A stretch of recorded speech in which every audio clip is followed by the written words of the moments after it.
Okay, good morning. Discuss natin ngayon is about electrical force and electric field. First, force is any interaction that when unopposed will change the motion of an object. Then it can be a push or pull exerted upon an object as a result of interaction with another object. Meaning, sa force, meron tayong involved na object. Two or more object. At yung force, okay, tulad nito, ang example nito ng force is yung tungkol sa gravitational force ng dalawang planet, wherein yung M1 is isang planet o heavenly body and then another heavenly body. Ito yung constant G and then yung distance between two planet and then wherein yung G is equal dito sa ito yung constant niya. Itong sa gravitational force na to, okay, ay almost kaparehas dun sa electrical force na i-discuss natin. Again, in electrical force, the attractive or repulsion interaction between any two charged object. Okay, unlike dito sa formula na to, okay, mostly ito ay due to gravitational force. While sa electrical force is about charge of an object. It can be a positive and then negative charge. Then, this electrical force is described by French Army engineers Colonel Charles Coulombs through his Coulombs law, and stated that the force between two very small object, wherein ito yung charge, okay, very small, as in dot lang siya, okay, separated in vacuum or free space by a distance which is large compared their size, meaning yung distance nila ay sobrang laki, may space in between them, is proportional to the charge on each and inversely proportional to the square of the distance between them. Yung Coulombs law, okay, ito yung definition niya. At kung pahitan natin through mathematical equation, yung Coulombs law ay ito. Wherein yung force between sa dalawang charge, Q1 and Q2, okay, is equal to K into Q1 times Q2, yung charge ng Q1 sa Q2, divided by R squared. Wherein yung R squared ay yung distance between Q1 and Q2. Okay. Wherein yung K ay equal sa 4 pi epsilon 0, wherein yung epsilon 0 ay permittivity ng free space. Okay. Actually, kung iba pa yung medium nila, pwedeng maiba tong permittivity na to. Okay. Example, dito sa atin, yung permittivity ng free space ay sa vacuum, permittivity ng dito sa air magkaiba siya, pero halos parehas lang, kaya approximately permittivity of free space yung gagamitin natin. At kung sa problem hindi sinabi kung anong permittivity o anong value ng permittivity, automatically ito yung gagamitin natin na value for permittivity. Pero kung merong given for permittivity, yun yung gagamitin natin para dito sa Coulombs law. Again, yung K is equal to 1 over pi epsilon 0. Then, pag sinubstitute na natin ito, ito na yung makukuha natin na formula natin. Then, electrical forces in vector form. Since yan na electromagnetics ito, discuss natin yung vector form, a-apply natin yung vector form. Okay? Wherein yung electrical charge 1 and then electrical charge 2. And ano yung nag-a-act na force dito? Tulad nito, meron ito yung force na to in between Q1 and Q2. Of course, pag vector form, meron tayong direction. Okay? Yung direction na to, okay, given yan in vector form. Example dito, yan. Assuming na kapag parehas ng charge, okay, parehas siya ng charge, automatically pag parehas ng charge is repulsion. Kung halimbawa magkaiba ng charge, attraction. Okay? Pero ito ay direction ng force. Kung saan yung force na binibigay ay kung saan mostly ini-experience yung force na to. Example, ano yung na-experience ng charge 2 na force mula sa Q1. Therefore, yun yung pinaka-force na hinahanap natin.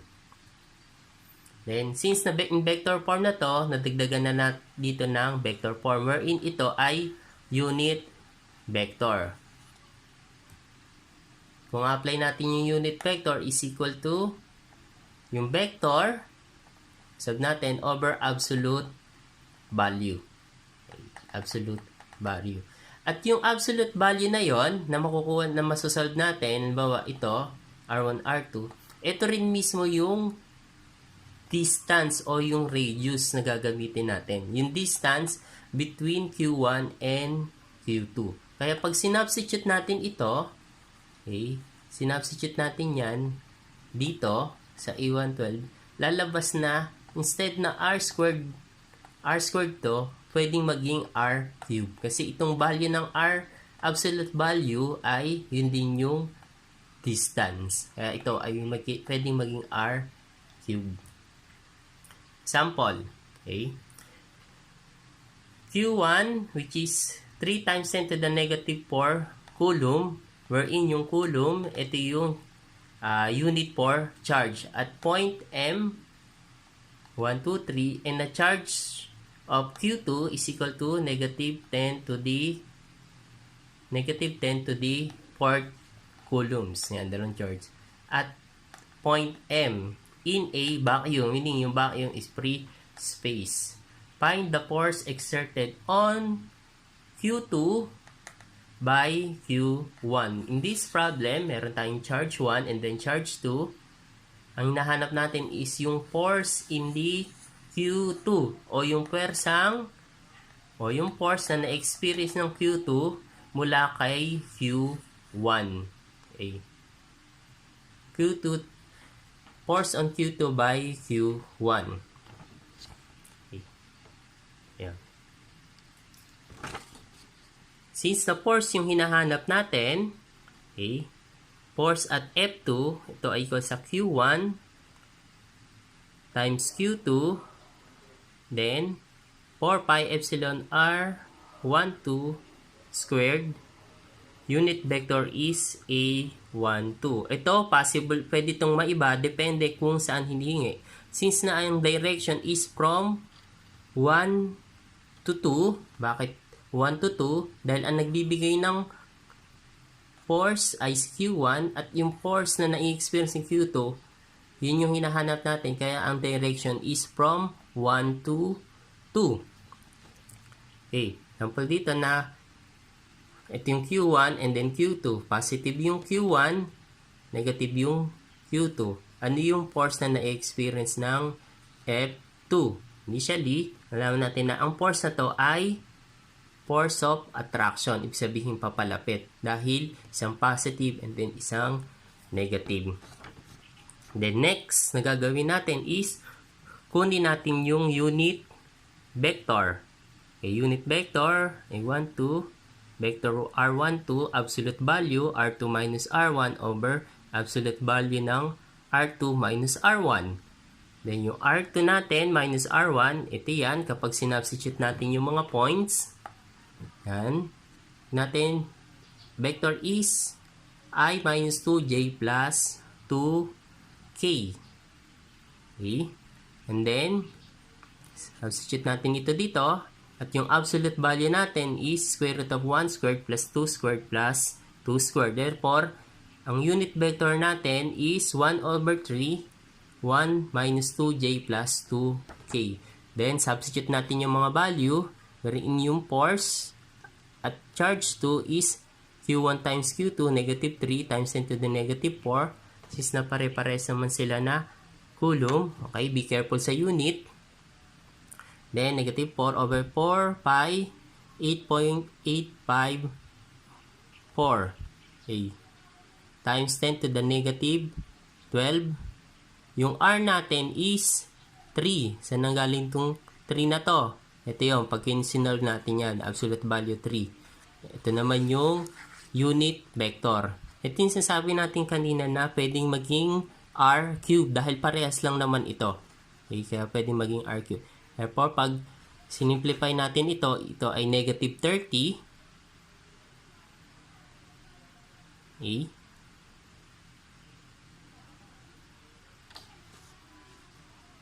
Negative 30. Sorry. Plus yan, plus. Okay. Negative 30. Then, ito yung unit vector. Apply natin is, final answer natin is negative 10i plus 20j minus 20k Newton. Since na yung force, okay, force yung nahanap natin, ang unit natin ay Newton. Huwag na huwag kalilimutan. Okay? Yun yung force natin. Madali lang naman tong Coulombs law. Then, dahil mas simple lang naman itong vector na to compared din sa mga solve nyo na dati. Okay? Next problem. A charge QA, negative 20 microcoulomb, is located at point A, and then charge B, QB, is positive 50 microcoulomb, is at point B in free space. If the distance are given in meters, find RAB. Yung RAB ay yung vector from A to B. Then yung B is RAB pero naka-italic ito. Ewan kung napansin nyo, pero naka-italic ito. Therefore, ito yung unit. Ito yung absolute value. Okay, absolute value ng vector AB. Determine the force exerted on QA by QB. Force exerted on QA by QB. Kaninong force yung hinahanap natin? Yung force na na-experience sa QA. Ulitin natin, yung force na na-experience sa QA. Sino papa-experience na to? Si QB. Therefore, yung direction nito is from QB, charge B to QA or charge A. Ganito yan. Nahanap natin force is from, na force is sa charge A, negative, and then from charge B. Okay. Negative sa positive attraction. Then force natin nahanap is sa charge A. Therefore, QA times QB, 4 pi epsilon RBA, dahil ito yung yung radius natin o distance, and then unit vector natin is to B to A. Totally, ito kahit magkaiba to, walang problema kasi yun pa din naman yun. Okay? Wherein yung A unit vector is equal to RA minus RB over absolute RA minus RB. Okay, kunin natin. Yan yung hinahanap natin for force. Pero solve muna natin yung letter A. Find RAB. RB minus RA. Pag sinubstitute natin yung mga points, again dito, ang hinahanap natin is RA2 from vector from point A to B. Ito yun. 5 plus 6i plus 8 minus 4j plus negative 2 minus 7k. Therefore, yung A to B ay 11i plus 4j minus 9k.